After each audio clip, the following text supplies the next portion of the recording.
ജനുവരി 2-ന് പെരുന്നയിൽ നടന്ന മന്നൻ ജയന്തി ആഘോഷം അട്ടിമറിക്കാൻ ശ്രമം നടന്നു എന്ന് വിശ്വസിക്കുന്നവർ NSSലുണ്ട്.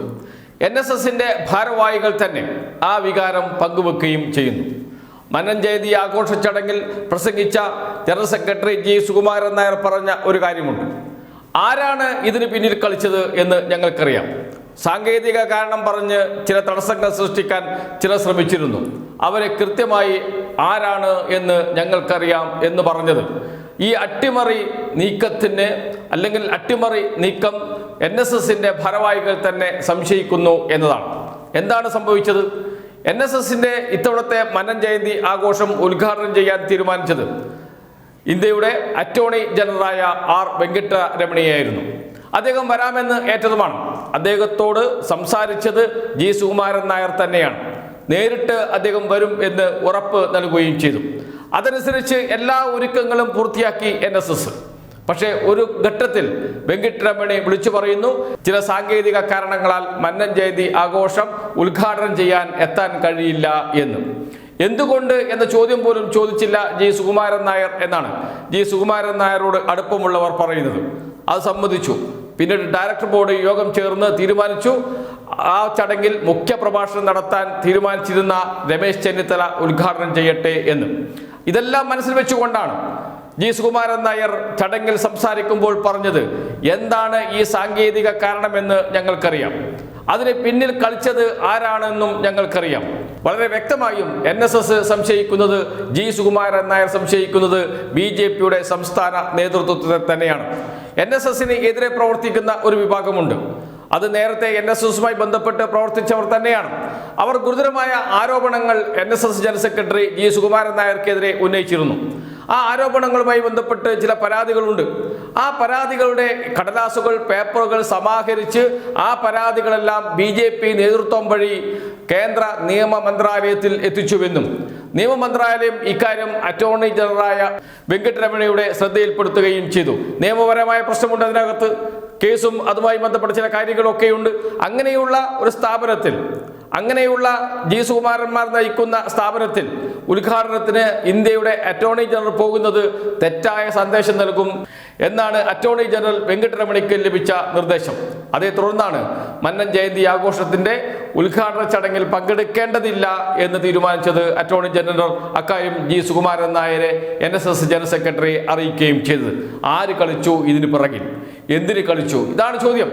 ഒരു സംശയം വേണ്ട, NSS BJPയെ പെരുന്നയിലേക്ക് കടക്കാൻ അനുവദിക്കാറില്ല. അവരെ മാറ്റി നിർത്തിയിട്ടുണ്ട്. എന്തൊക്കെ കാരണങ്ങളായാലും BJPക്ക് ഒരു സ്പേസ് ഇതുവരെയും ചങ്ങനാശ്ശേരിയിൽ പെരുന്നയിൽ കിട്ടിയിട്ടില്ല. അതിനുവേണ്ടിയുള്ള ശ്രമങ്ങൾ BJP നല്ലവണ്ണം ശ്രമിക്കുന്നുമുണ്ട്.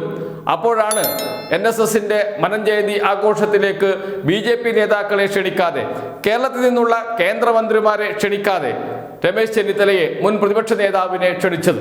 അത് RSS കേന്ദ്രങ്ങളിൽ വലിയ ചർച്ചയായി, BJP കേന്ദ്രങ്ങളിലും വലിയ ചർച്ചയായി. എന്തുകൊണ്ട് ഞങ്ങൾക്ക് ഒരു പ്രാതിനിധ്യം അവിടെ നൽകുന്നില്ല BJPക്കും RSSനും എന്ന ചോദ്യം. അതിന് ഒരിക്കലും വഴങ്ങില്ല G. സുകുമാരൻ നായർ.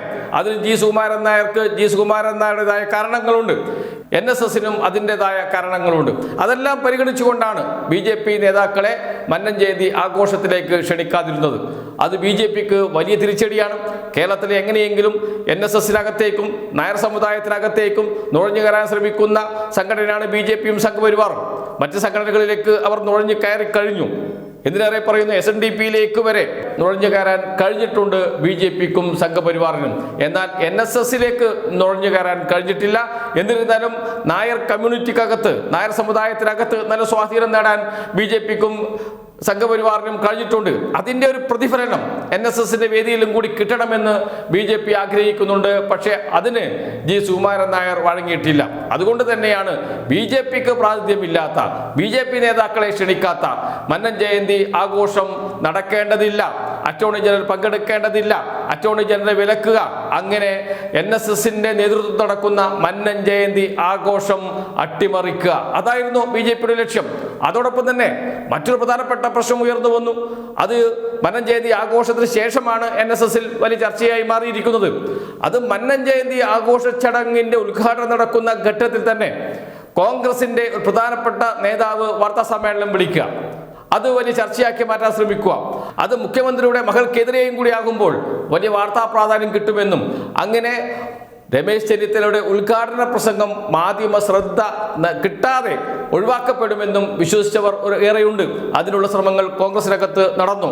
അതോടൊപ്പം അന്ന് രാവിലെ കൃത്യം മന്നൻ ജയന്തി ആഘോഷത്തിന്റെ ഭാഗമായി പുഷ്പാർച്ചന നടക്കുന്ന ഘട്ടത്തിൽ അതേ സമയത്ത് വി.ഡി. സതീശൻ വാർത്താ സമ്മേളനം നടത്തുക, അതും ഗുരുതരമായ ആരോപണം, 100 കോടി രൂപയുടെ ആരോപണം സർക്കാരിനെതിരെ ഉന്നയിക്കുന്നതിന് വേണ്ടിയിട്ട്, അത് സ്വാഭാവികമായും മാധ്യമങ്ങൾ അവരുടെ ശ്രദ്ധ അതിലേക്ക് നീങ്ങും.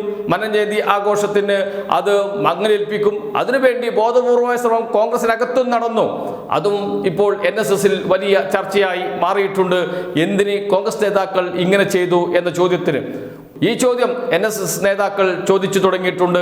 NSSന്റെ പ്രവർത്തകരും അണികളും ചോദിച്ചു തുടങ്ങിയിട്ടുണ്ട്.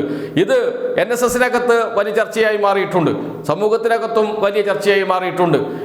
NSSന്റെ ഏറ്റവും പ്രധാനപ്പെട്ട പരിപാടിയാണ് മന്നൻ ജയന്തി ആഘോഷം. അതിനാണ് മങ്ങലേൽപ്പിക്കാൻ BJP നേതൃത്വം ശ്രമിച്ചത്, ഒരു വിഭാഗം കോൺഗ്രസ് നേതാക്കൾ ശ്രമിച്ചത്. ഇതിലേറെ പറയുന്ന ഉദ്ഘാടകരെ നിശ്ചയിച്ച് നോട്ടീസ് അടിച്ച് വിതരണം ചെയ്ത് മാധ്യമങ്ങളെ എല്ലാം അറിയിച്ച് ആ ഉദ്ഘാടകനെ ആ ചടങ്ങിൽ പങ്കെടുക്കാതിരിക്കാനുള്ള ഇടപെടൽ നടത്തുക, വിലക്കുക എന്ന് വെച്ചാൽ NSSന്റെ ഏറ്റവും പ്രധാനപ്പെട്ട പരിപാടിയായ മന്നൻ ജയന്തി ആഘോഷം അട്ടിമറിക്കാനാണ് BJP നേതൃത്വം ശ്രമിച്ചത് എന്നാണ് കരുതുന്നത് NSS നേതാക്കൾ. അത് വലിയ ചർച്ചയായി മാറിയിട്ടുണ്ട് NSSന്റെ ഇടയിലും. അതോടൊപ്പം തന്നെ കോൺഗ്രസ് നേതാക്കൾ അതേ സമയത്ത് വാർത്താ സമ്മേളനം വിളിച്ച് NSSന്റെ മന്നൻ ജയന്തി ആഘോഷങ്ങൾക്ക് മാധ്യമ ശ്രദ്ധ ലഭിക്കാതിരിക്കാൻ ഇടപെട്ടതും സ്വാഭാവികമായും NSSന്റെ പരിപാടികൾക്ക് ചെറിയ പോറൽ ഏൽക്കാൻ ഇടപെട്ടവർക്ക് എതിരെ NSSൽ വലിയ പ്രതിഷേധം ഉയർന്നു വരും. അത് സ്വാഭാവികമാണ്. അത്രയും സംഘടിത ശക്തിയാണ് NSSനുള്ളത്. അത് പലപ്പോഴും കേരളത്തിൽ കണ്ടതുമാണ്. അതുകൊണ്ട് തന്നെ അതിൻ്റെ ഒരു തിരിച്ചടി BJPക്കും അതോടൊപ്പം തന്നെ കോൺഗ്രസിലെ ഒരു വിഭാഗത്തിനും ഉണ്ടാകുമെന്ന കാര്യത്തിൽ സംശയമേയില്ല.